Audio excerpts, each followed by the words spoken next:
I want to talk about Wall Street's big lie. The big lie is that what's good for Wall Street is good for the economy. I've been a financial journalist in the past. 30 years ago, I created the Forbes 400 with Malcolm Forbes, the list of the wealthiest Americans in the United States. I know quite a bit about wealth accumulation and how Wall Street works.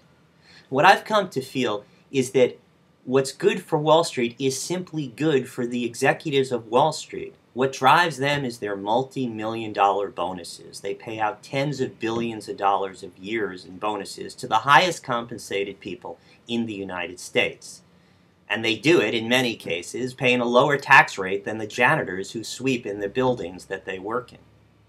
Things have gotten terribly out of whack, and a lot of the reason is that they've managed to convey through the media and through the politicians, many of whom they own, as Dick Durbin said, the banks own Wall Street, this notion that they're doing something constructive when they create these new instruments of mass economic destruction, such as derivatives and credit default swaps and hedge funds and naked short selling and computerized trading.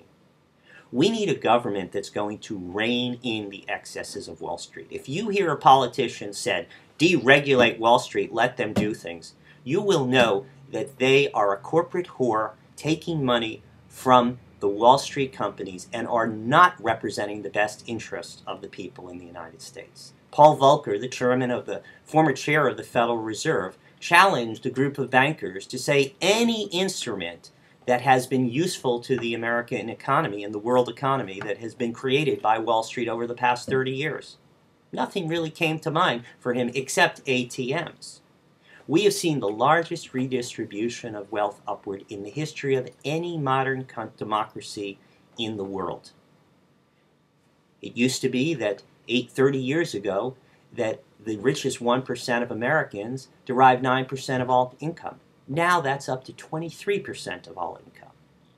Wall Street sucks companies dry, and it's been a race to the bottom for wages and benefits as jobs are exported abroad.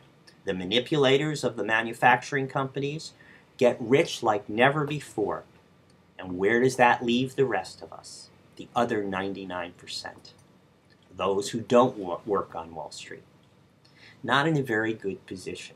The first thing we need to do is break through their lie and tell the truth and elect politicians who are willing to stand up to the truth and say, we need to regulate Wall Street if we're going to have a healthy Main Street. Thank you.